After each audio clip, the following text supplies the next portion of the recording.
Okay, so I think this is a one at a time deal.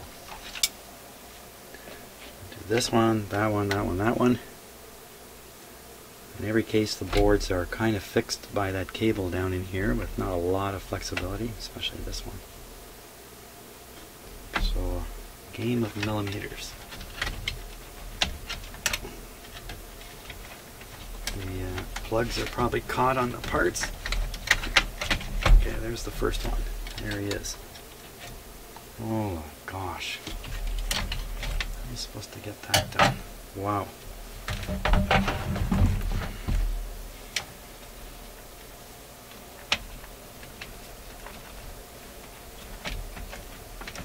If the manual goes into how to do this. I gotta make sure I put this connector on. I'm just doing it by feel, that I actually get it. You know, so all the pins are in. I don't have it shifted over. I can see what I'm doing. A little bit of vision is really helpful.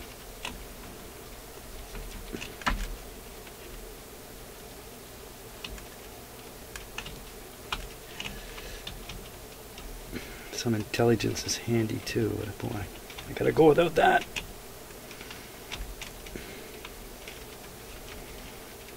Oh, here's a quick little story. I was cleaning all the potentiometers on here, which I mercifully did not video. Yeah, I got that in. I got that in. You know, it's spray some cleaner and then a lot of this, About a half an hour after I was done, I could not move my hand. I had strained the muscles up in here. And I got a blister there and a blister here. You can kind of see it there a little bit, but I really wounded myself. Who'd have thought? Now, this has to get under these eventually. And the way I did it before was I lifted this end up, and I did that by having these plugs pushed off. So, you know what? If I could start over, I would have all these boards out and up and back a little bit.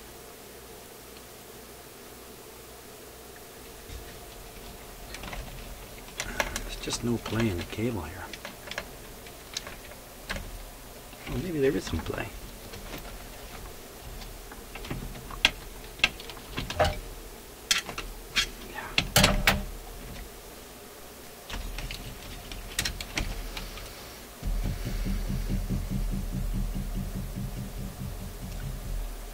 There must be a better way.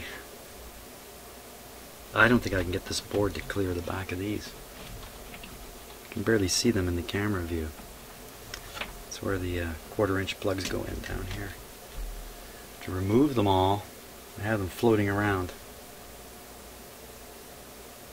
That's just making more trouble. I can take the board, bend it like this, and I'll pull this edge back, but you have to bend it a lot to get this to move. And I can hear you screaming right now, don't do that, don't do that.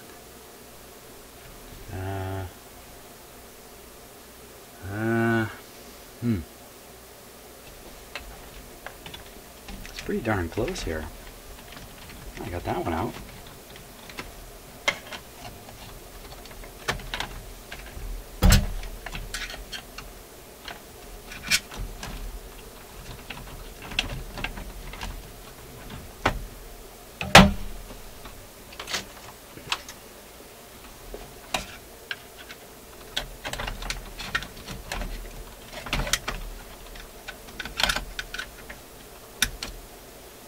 Kind of got that one out.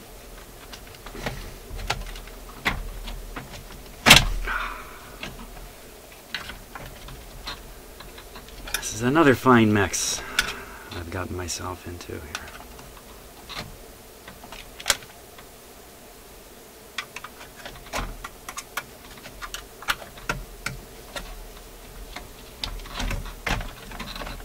These all gotta go together. See, the object is to break everything all at once. This is the object here. I'm gonna fool around breaking things one at a time. I get right to the end point quickly.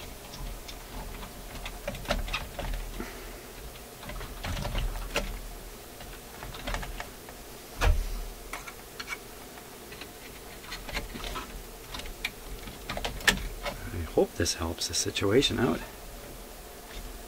This last one, which I thought I had that one out.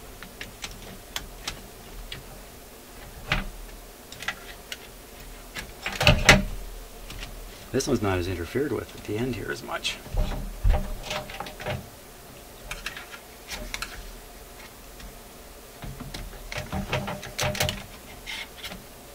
There, I got it. Okay, I got them. I got them all out.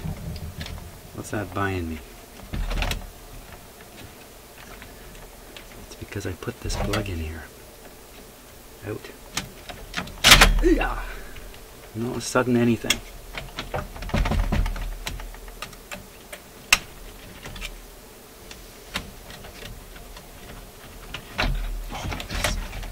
Controls are falling down through the holes, and that's what's...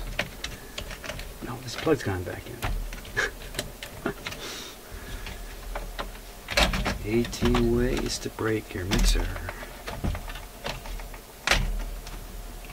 That's it. That be it. Okay, now.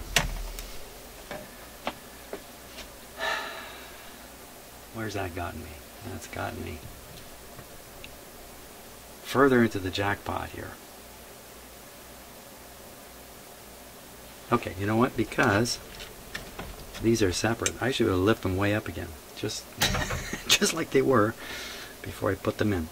Lift these up, slide them back, get over top of this interference. That's the screw post right there. Lift it up, slide it back, got finger room, put in the plugs, slide it back in under, pop it down here. Somehow managed to get this plug together. Jed's a millionaire. Okay, this one's up. And up. And up. And up.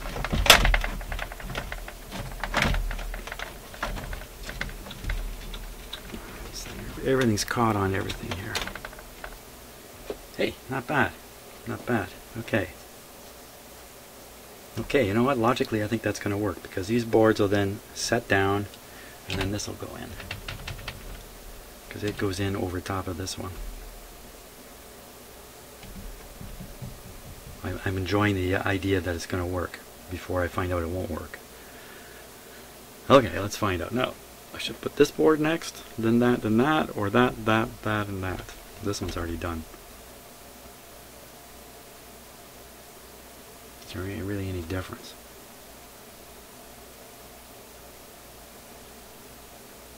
I think I should move them further up. I think they gotta go further up. Okay, good show. Good show. Now, sorry about that. I'm gonna see if I can kill the autofocus on that camera because I autofocus. Look at the thing. Look at it go. What a goofy thing.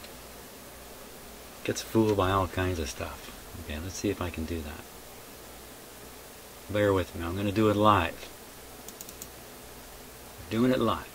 First I got to call up the properties box for the camera. You can hear me clicking away frantically. Turn off the autofocus. Problem is I don't know which camera I just turned off. I think I did it. Okay, that shouldn't do any more of that autofocus nonsense here. Good. Just the light adjusting. Maybe I can even get rid of some of the hot light here. There we go. How's that, eh? Now I can't see anything. Okay, that doesn't matter. I'm beyond seeing stuff. Okay, now. Someday, somebody who actually worked on these and be watching this video, laughing his head off because he knows the 3 important things that you should never do. And I've done 6 of them.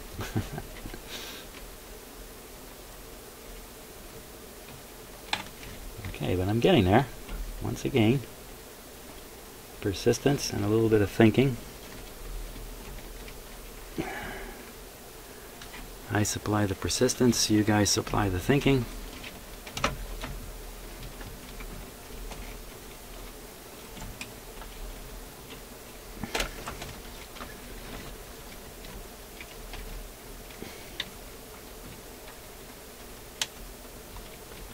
Man, this is going good. Boy, I tell you, I was really anxious about doing this because I could just imagine the 1,000 little challenges here. But actually, it's going pretty good. Frankly, I was thinking of not even videoing it. I got him. I got him. I got him. I got him. Okay, now. Oh, look at that capacitor getting attacked there. Just leave it like that. And we slide them back in. We just slide them back in.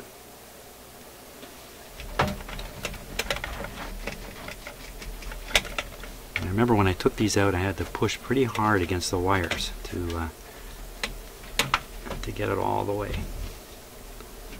So once again, we'll try one at a time here. Oh, what was that? Oh, I think it's probably the control popping in the hole. One in.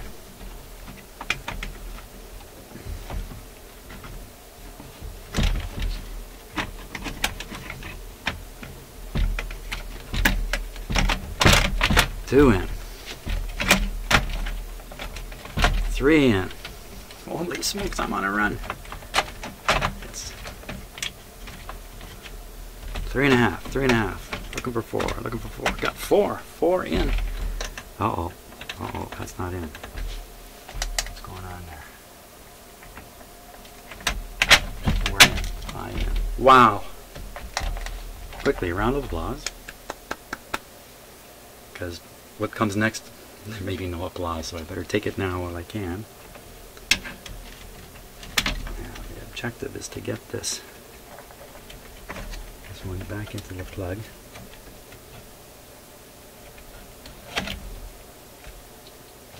Oh, I don't want to push on the board like that. It's not right to push on the board.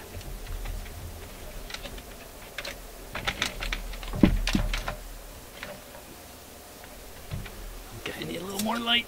Need more light. Okay. Now, to seat that plug all the way, I gotta bring it up from under.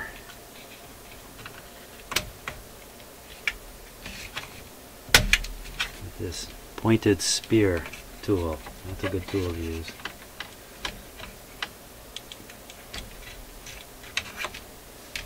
And just pull it up. Yeah. Just pull it up.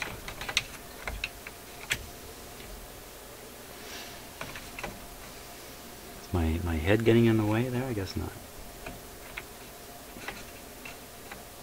It could be blinded by the light shining off the top of my head at this point here.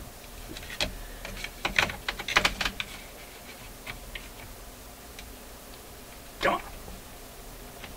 Ow. It's hard to push down on these things because all those little wire pieces are pushing back. It's not bad, but it's not 100%. I got another thing shaped like this that I can get under there. I don't think so. Once these boards are seated, the gap between them is so small.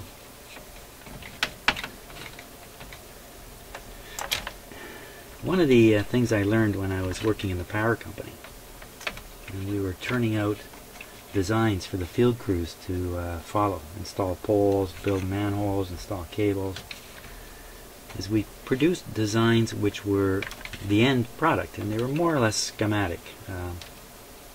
Later they became more geographic, but nevertheless they just kind of showed the finished thing. You know, there's the put the pole here, a pole here, a pole here, a pole here, put the wires on. It kind of was a picture of the finished product. And what I never realized for years and years and years was that it was up to the field crews to figure out how to get there. Yeah, they're working in the streets with traffic and all kinds of issues, property issues, other structures, all kinds of stuff. And we were producing designs in some cases that really couldn't be built. I wonder if this is one of them right here, that the engineer envisioned the finished product and he never envisioned how to actually put it together. And the manufacturing wing of the company gets the prototype and goes, "Oh, are you kidding me? Like, what are you doing? These boards should be like 2 inches shorter. I mean, come on." There's some interesting discussions going on between the design group and the construction side. Actually, where I worked, there were no discussions. The construction guys just took the plan and said, "Okay, that's kind of the idea. Let's go do what we can now." And they never told the design guys just all the trouble they were having. It's probably true in many, many, many different environments. Which is why the guys in the field always say the guys in the office are idiots. They don't know what they're doing, which is of course true in many respects. What's going on with this one here? It's not setting down. Ugh. I better flip it over. Look at the damage on the other side at this point. Watch everything just fall right out. Just no, nothing fell out. Let's see what we got here. My God, it's looking like a mixer.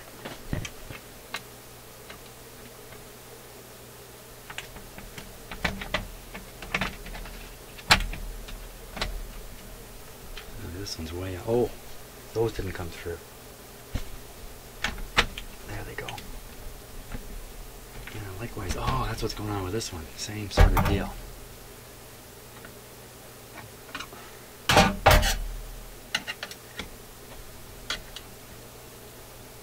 Come on, guy, just pop up a little bit.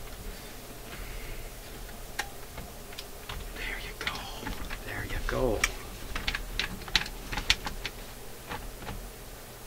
Oh, I forgot. Oh, that's what you've been yelling all this time. The lock washers, Jim, the lock washers.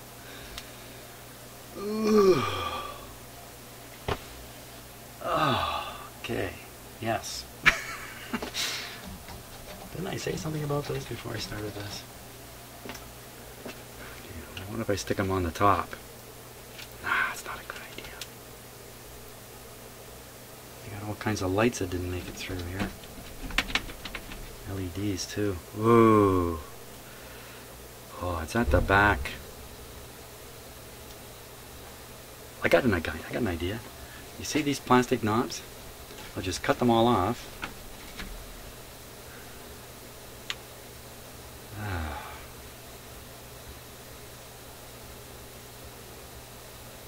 Do I dare put it together without putting these in?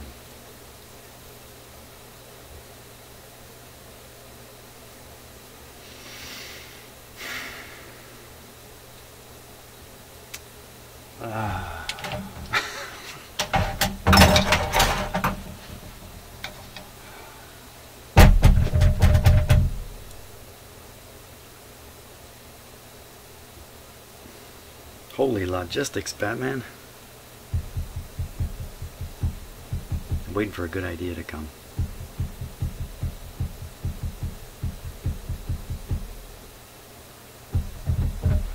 And don't start typing your comments here about how I could have done it. Because it's not going to help me at this point.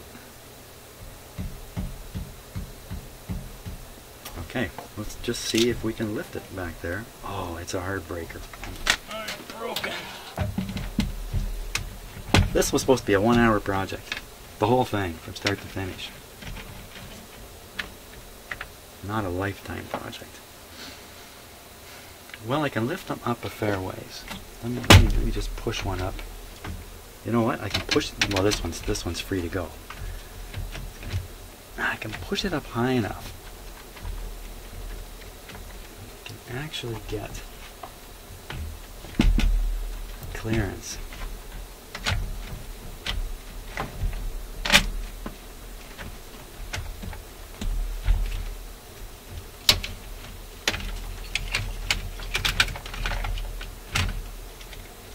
You know, that's why these things have to be built rugged.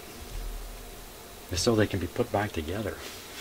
It's not for when they're out in the out in use. It's when they're in the shop being manufactured. There's a little bit of truth to that. Wow, that's tough. This is a tough situation. You know, even if I get clearance and then like if I pull these out, redo it, it's pretty tough to get those in the right spot without them being knocked aside as I put the boards back in.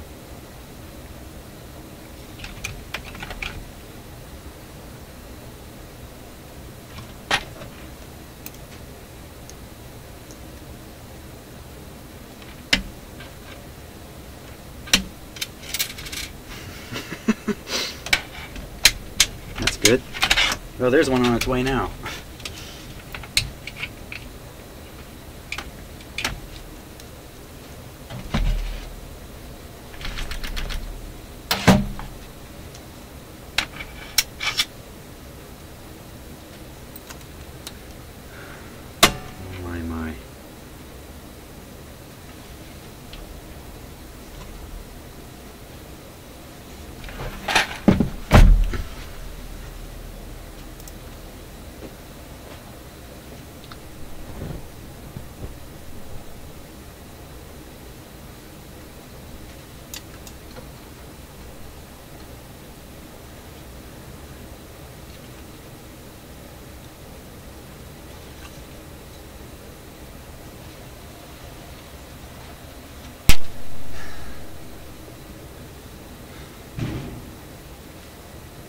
Lots of thoughts are coming to mind, but I can't repeat them because they're offensive.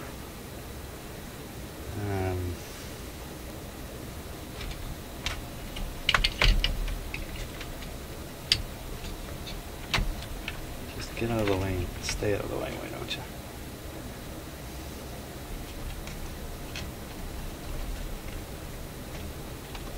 I gotta get this done before 10 because Better Call Saul is coming on TV.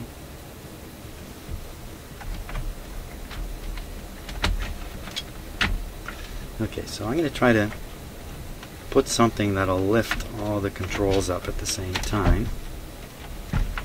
And somehow I think a tour de force of boards is key to this. You know, maybe not. Maybe not. It's going to be a one board at a time again. So there's going to be a bit of a hot spot here when I do this. But I got to be able to see. Yeah, that's not too bad.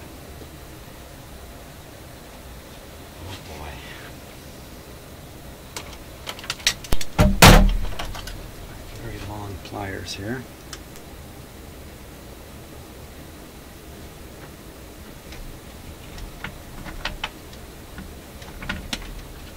Okay, so I want the one board down, this one here, which is down. I want the other board up. Right in the right spot. Sorry if this gets a little hot, to use video language.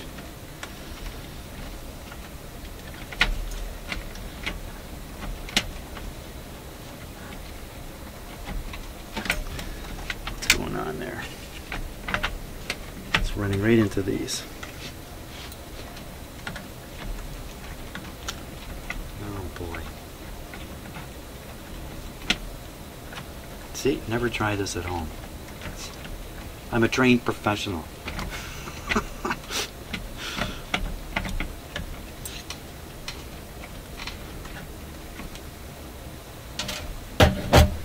Okay, how much more trouble can I introduce? What if I take all these connectors out of there?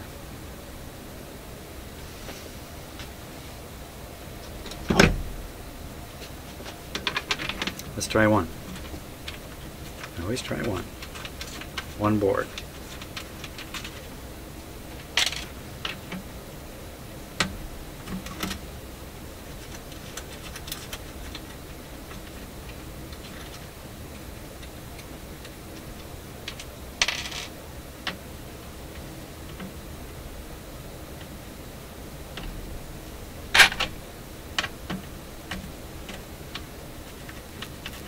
could see why, if you're building these in a factory, and maybe there's one guy doing the assembly. I don't know how many guys would work. I don't know. I guess they're going to produce 1,000 or 2 of these. They need quite a few guys doing it. But once those guys figure out how to do this efficiently, you know what I'm worried about? There's another lock washer in behind these things. There is. You thoughtless.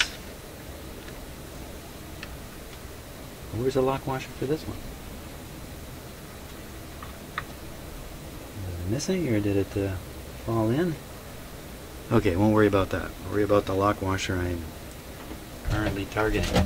Now, I should be able to lift that board, tote that barge,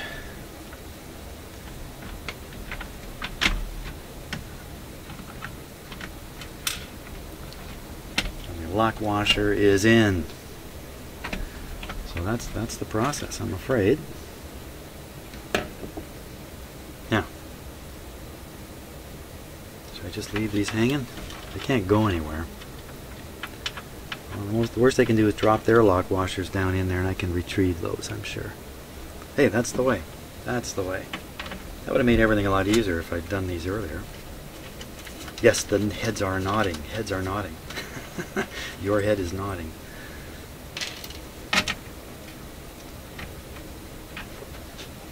Get a little different view here. See, these ones are riveted in place, so I thought, well, if you can't move these, why move these? They're kind of wired sort of together. They're wired to the same connector plug.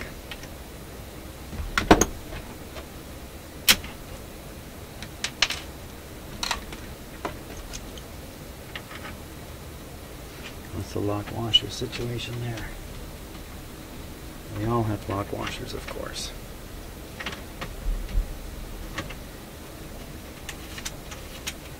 Again, that must be another grounding deal.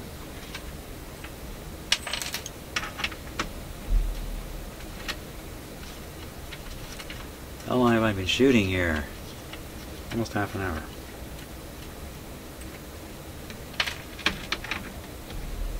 Seems like a lot longer.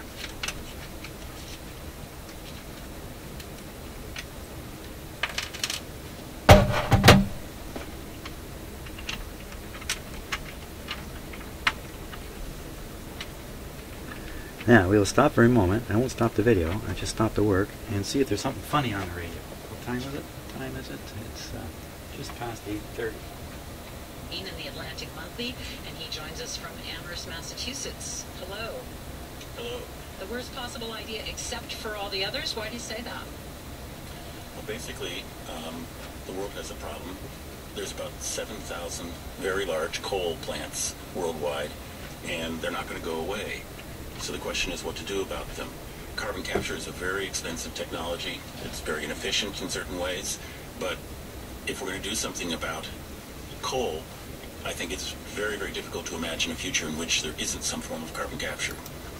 Now, you've done a lot of research into this area. What's your reaction to what Sask Power is doing and their point that they're Saskatchewan Power. Well, it's going beyond expectations. Well, in a way that Premier of Alberta is right, it is a kind of science experiment. In much the same way in the 1980s, very, very large solar installations were built on an experimental basis, and some of them didn't work out, and some of them did work out. And this is the world's first true carbon capture experiment, and it seems to be working out, at least in the short run, better than they had thought. And it's really an important landmark in the development of this technology and trying to see how much it can contribute to the reduction of greenhouse gases. How much of a role does coal actually play in the global electricity production now? It's the largest single source of electrical power around the world. It depends on exactly how you count it, but it produces, very, very roughly speaking, something like half of the world's electricity. Really? That figure is rising. It also produces most of the world's steel, most of the world's fertilizer, and most of the world's cement. Oh my God, there's two of them under there. One, two, one, two. Source of power and of resources that are essentially basic to every developed society. It's very hard That's to twice imagine as how you run bad. a society these days without steel, cement, and fertilizer, and electrical power.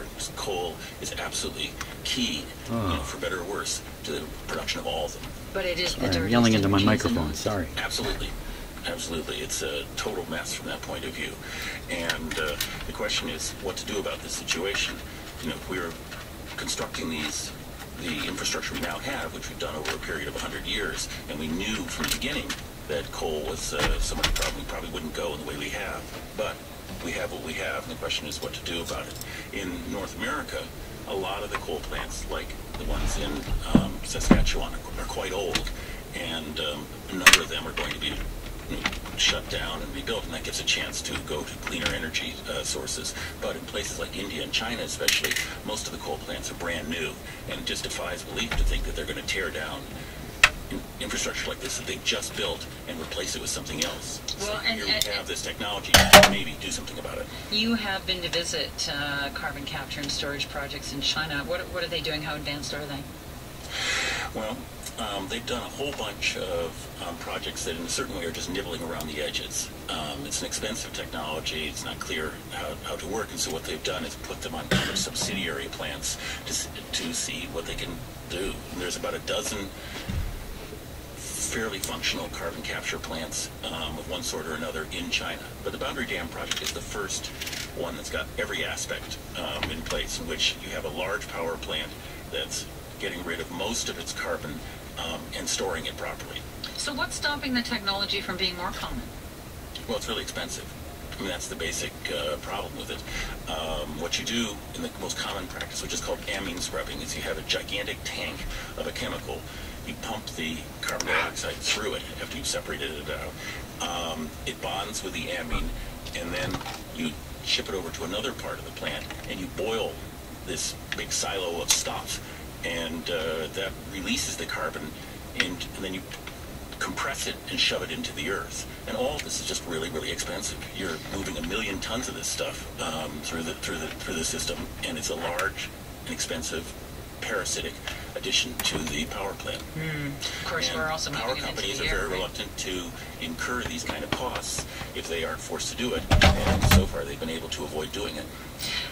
Well, I want to get another perspective on this subject. John Bennett heads the Sierra Club of Canada Foundation. He's in our Ottawa studio. Welcome. Thanks for having me. What do you make of the argument that this technology is the best of a bunch of bad alternatives? Well, it's the worst alternative, and it's certainly not the one you'd want to be investing in first. There are 10,000 things we can do in Canada and in China to reduce greenhouse gas emissions by reducing the demand for electricity that are economic and technology available that we can do tomorrow and pay for it and not have to pay for it at all, actually. Like what? But just replacing, making homes more energy efficient, making industries more energy efficient, replacing the motors and fans and all kinds of things that we know how to do. There's roughly about half the electricity that we generate in North America is wasted because it's lost in transmission lines. It's running through inefficient or old equipment. Investments in improving that reduce the cost of electricity for every individual buyer, and that's where we should be going to reduce emissions first, is to make our system as efficient as possible. So you're saying we would burn less coal if we did that, but we would still be burning coal? Well, The world. The world, but we should do things in the proper order. You fix the leaks in the bathtub before you turn the tap on more. This investment in Saskatchewan is not about carbon capture. It's about getting more oil out of the ground. Without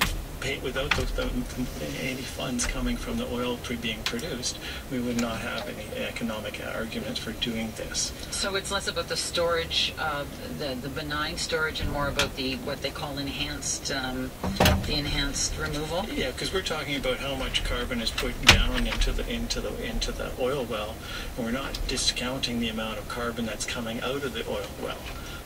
So it's really not a technology in Canada that's designed to reduce our emissions. It's designed to extend the life of our oil fields. Well, what about the use of something like this in a place like China or India, where as our last guest has said, and he's still with us, Charles C. Mann, that the alternatives just aren't there for the amount of for the demand?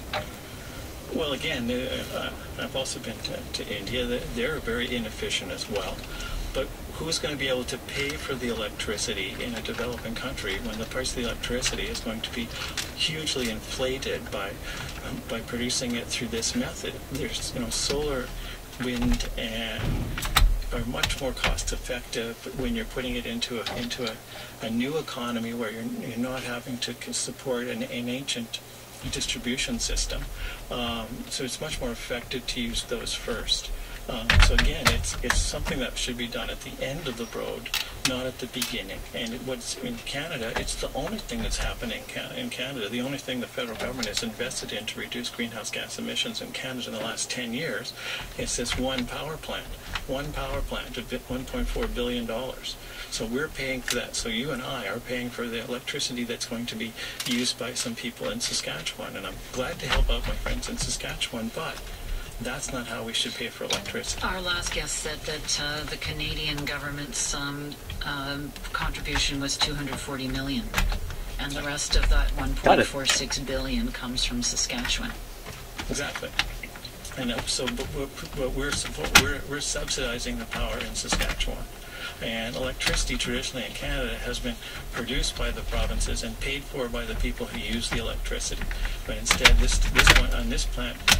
I mean, it may be $250 million on this particular plant, but there's been $1 billion more of public investment in developing the technology. Okay, so Charles C. Mann, let's talk about this, because you make the point that it's expensive but it's still the best option. Well, what do you say to what John Bennett's saying about maybe that money should be used elsewhere to get us moving in a whole different direction? Well, when you have any kind of new technology, like solar power, for example, which I assume he supports, there's an awful lot of subsidies involved. And I just think that the argument that subsidies are involved and therefore it's bad is kind of silly. These kinds of things take a while to develop, and almost always they require government intervention. I also believe that the efficiency, the lock washer for that is not stuck free. on the back. If people You absolutely put that one should in. insulate their houses. I live in a very close to a My house is zero-emission, very zero poorly energy insulated. home. No And it was insulation. expensive. These things cost money, and so you're looking at a variety of different ways to reduce consumption, and along with it, I think there's got to be a variety of different ways to reduce emissions. But if, The advantage of carbon capture, especially for is that you have about 7,000 coal plants worldwide. Those are targets that are available for large-scale reduction of emissions. When you're talking about individual power lines, individual homes, individual cars, you're talking about millions and millions and millions of individual targets. It's extremely difficult to go after them, whereas these things are large stationary targets. And ruling out the idea of reducing emissions from them just seems to me foolish. Can I ask, though, you say 7,000 coal plants worldwide. That is like under many, many, many jurisdictions. So, John Bennett, are there jurisdictions that have managed to reduce their use and reliance on coal plants? Well, absolutely. Scandinavia and European countries are working to reduce coal as well. Hasn't the province of Ontario done this? Ontario has actually closed all its coal plants. And there's not 7,000 coal plants in Canada. There's about 15 or 20. We can shut down all the coal plants in Canada and meet all our electricity needs and still have electricity left over to export to the United States if we were using our brains instead of trying to make every single technology work to support the oil industry. And this is about supporting the oil industry. I have no problem with investing in and subsidizing power systems. What I have a problem with is taking the money and using it in the most expensive, most difficult process in order to support the oil industry, and ignoring the much more economic approaches that are known to work and would work tomorrow and would actually benefit everyone along the road. Charles Mann, what do you think? It just seems to me that there's a separate argument about whether, any particular plant should be the one that's used. Canada doesn't really use that much coal. North America is lucky enough to have an infrastructure where most of the coal plants are aging, can be replaced by something else. But well, how many plants would that be? It seems to me. Well, there's about 600 plants, coal plants of one sort or another, in the United States and Canada. Something like half, it depends on who's doing the counting, but something like half of them are going to need to be replaced in the next 15 or 20 years. Those are sort of ballpark figures. And if carbon capture were mandated, a lot of those plants would become uneconomical and would be shut down and replaced with something that's cleaner. If carbon capture is fought against and is makes it impossible for it to be deployed, it becomes much more economical to replace them with new coal plants. So the arguments against it often seem to me to be, in fact, encouraging the production of new coal plants, which seems to be completely counterproductive. John Bennett, what do you think of his point that if you mandate carbon capture and storage, it'll be so expensive that those operating coal plants will want to close them? Well, who in this country is going to mandate that? The federal government claims it's done two things on climate change. One is to follow the Obama administration's rules for cars, and the second is to put coal-fired power plant regulations in place that mean in 45 years we'll have difficulty building a coal plant. So that's not happening. What is happening is $1.4 billion of public money is being invested in one single power plant that can actually supply 100,000 homes. That's a really, really expensive way to meet electricity needs when there are much better ways of doing it and also achieving reductions in emissions. So you're saying it merely enables the industry? This is what it's about. This is not about reducing carbon in Canada.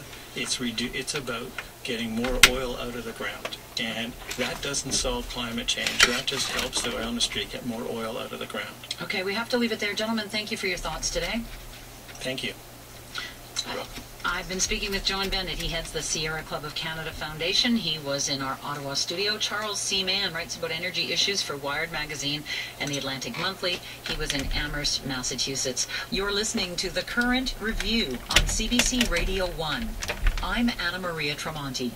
The message we have constantly been hearing lately is get your kids vaccinated, whether it's against the flu, whooping cough, or newly resurgent measles. But listen to what happened when our colleagues at CBC Television's Marketplace went undercover, sending the parents of infant children to visit 5 homeopaths in Vancouver and in Toronto. This is what a remedy looks like. It's just a little ball, and it's just like sugar. Would it be the same protection as the from the studies that have been done, there's no difference. Yeah. How safe would it be? 93 to 96% effective. 92.4% efficacy. Those parents were being offered something called no-sodes, tiny white pills that are definitely not vaccines. Despite what the homeopaths said, there are no peer-reviewed clinical trials supporting their claims that no-sodes are effective more than 90% of the time in preventing diseases such as measles or whooping cough. If you have never heard of no-sodes before, you're not alone. They're sometimes described as homeopathic vaccines. A tiny bit of human tissue that is infected with a given disease is sterilized and then diluted many times over. Diluted so much there is actually no active ingredient left in the final product. No-sode advocates say they nevertheless produce an immune response. Health Canada has approved their use within traditional homeopathic medicine. They are not to be used as an alternative to vaccination. In fact, since last year, Health Canada guidelines have stipulated no-sodes must be packaged with labels stating clearly they are not alternatives to vaccines. But 6 months after those guidelines took force, our Marketplace colleagues sent those same 2 parents in to buy no-sodes from homeopathic practitioners. What did you get? I got whooping cough. It's okay, and it's some pills inside. Do you want to see them? Did you get any kind of a warning with those? No, this is exactly how they came. So these are for measles. Do you see a warning on your package? No, I do not. Just the instructions. Well, with measles outbreaks popping up across Canada, some public health experts are calling on Health Canada to further tighten the rules around no-sodes or even take them off the market entirely. Ian Culbert is the Executive Director of the Canada Public Health Association. He joins us from Ottawa. Hello. Good morning. What is your impression of no-sodes?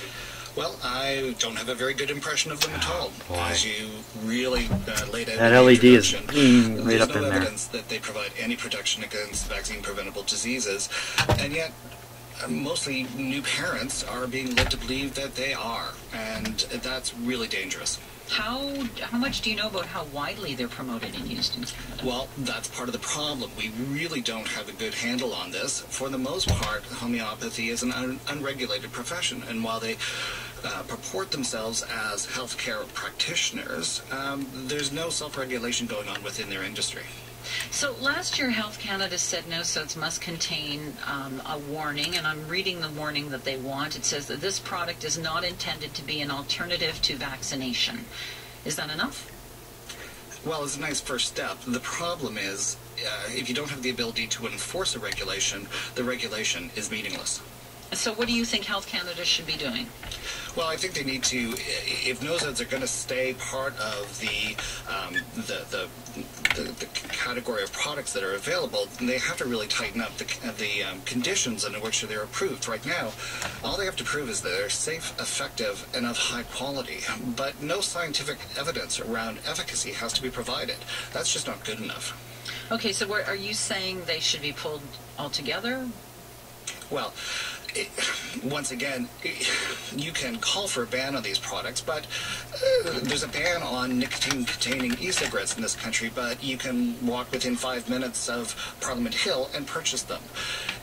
You can ban whatever you like, but if you're not going to enforce it, and if you're not going to stop health professionals or quote-unquote health practitioners from selling these to vulnerable populations, new parents who are just trying to do the best thing for the child, then what's the point? There's this balancing act that has to take place between government regulations and self-regulation of an industry.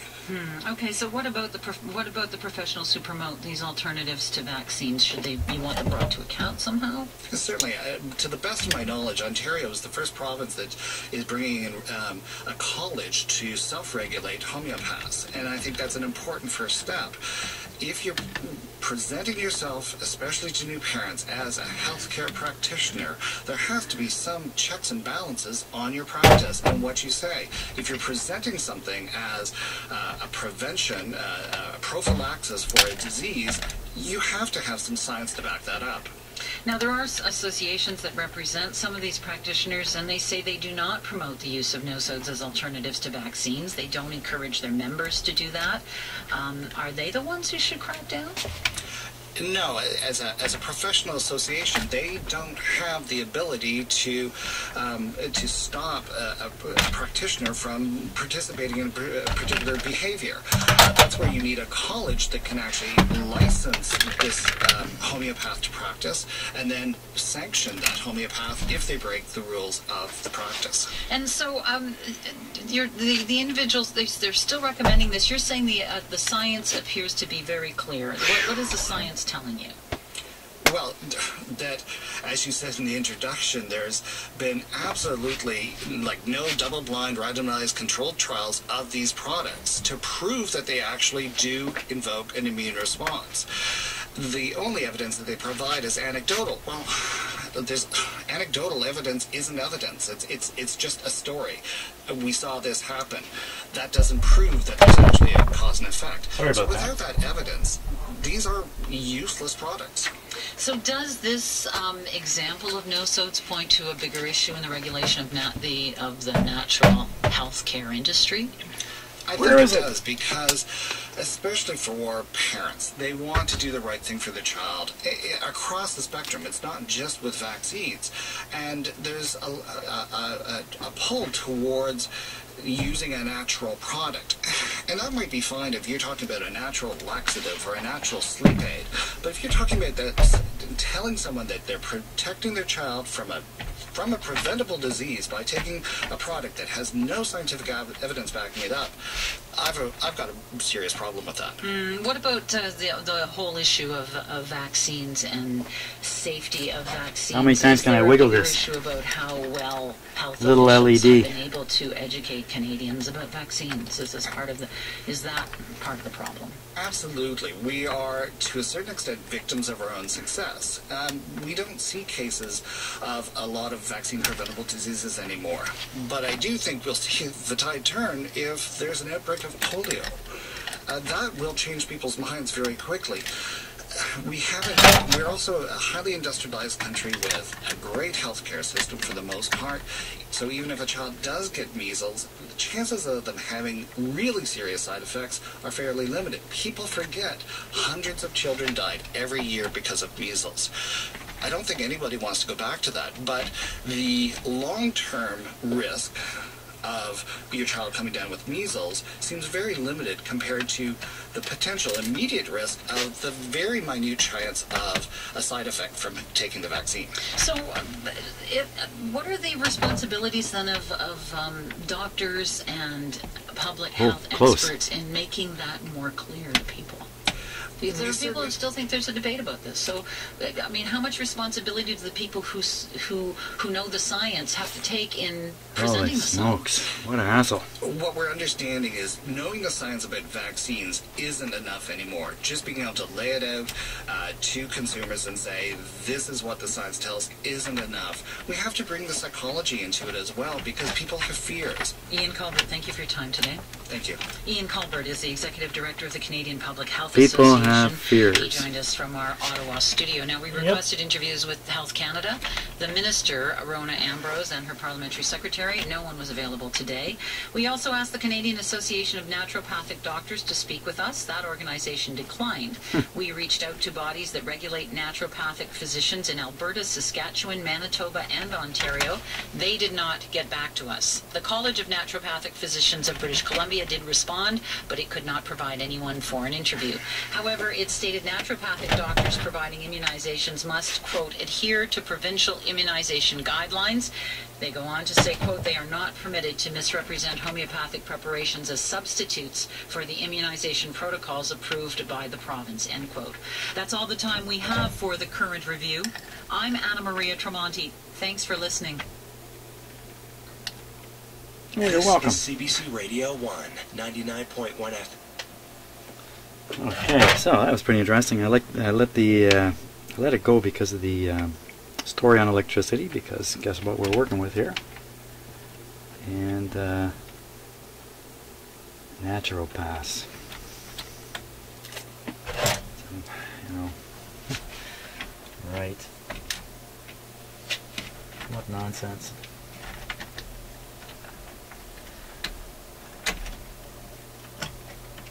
I am trying to just move this LED into the right position so it'll drop through the hole, and boy, it has to be right on the money to succeed. Isn't this a hassle?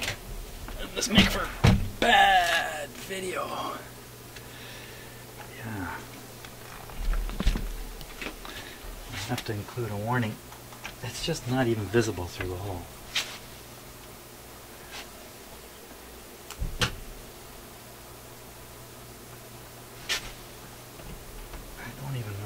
Looking for it.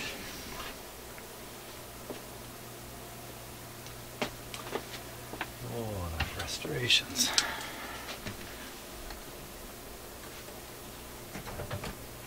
Show yourself. That's pretty useless.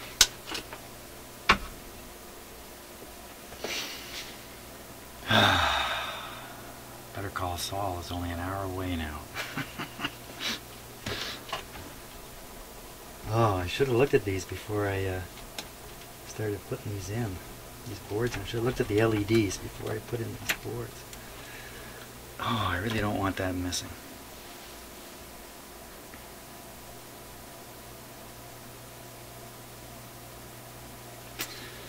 Okay, I'm not getting too far here.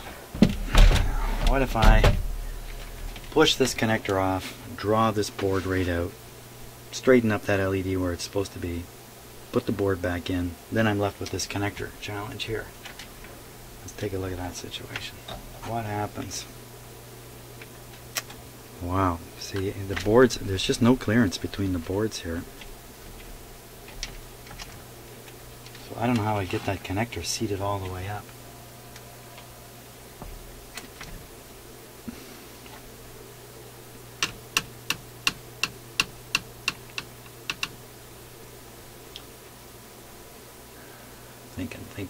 Thinking.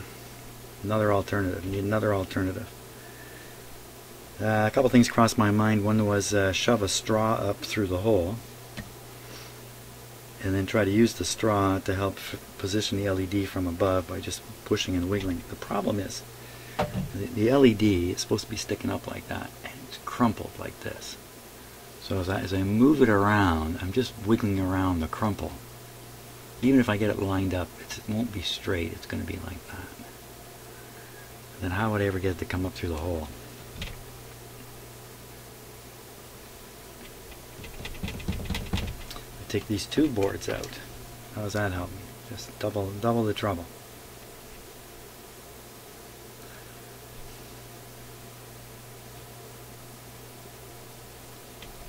I'm trying to feel now if these connectors actually bang up against the... Yeah, I think they do. I think they actually... I can push these hard enough to... if I can get a look at it and see if that's really the case. If these... I'm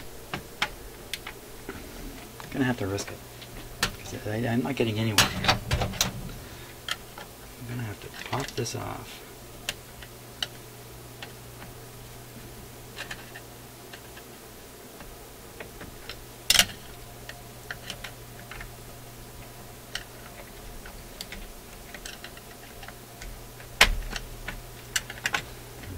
Now. Yeah, you know what? That's not bad. That's good. Now, this goes down here. This board comes up here.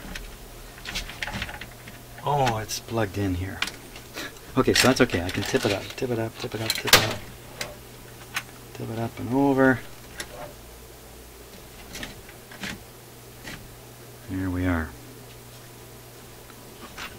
Straighten out this. Yeah, this was hopeless. Never gonna get it.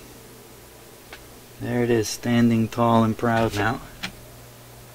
Ready to go back in. Okay. It's funny how long you can work at the kind of the wrong technique.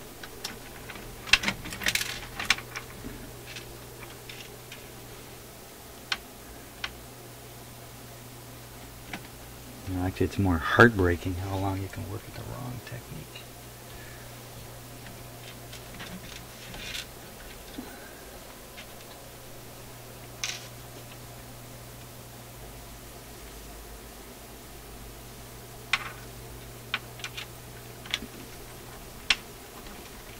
Go. First I have to trap the lock washers. I've done that. Clear the back, done that. Line up the plug, done that. Let's take a look. See if we have LEDs coming through the front here.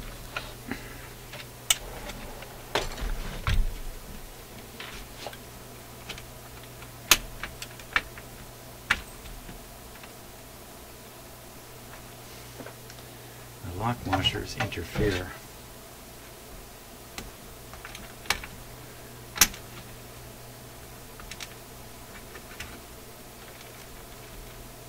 There's Mr. LED there.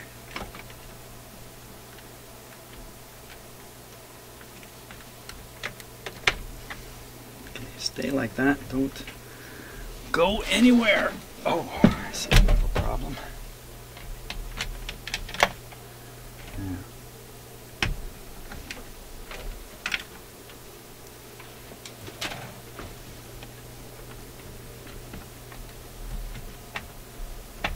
There aren't more lock washers. I'm forgetting.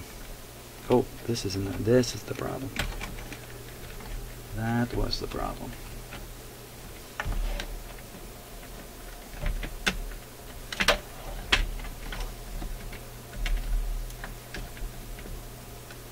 sure what I'm pushing against. It doesn't feel right. Feels like more than that plug.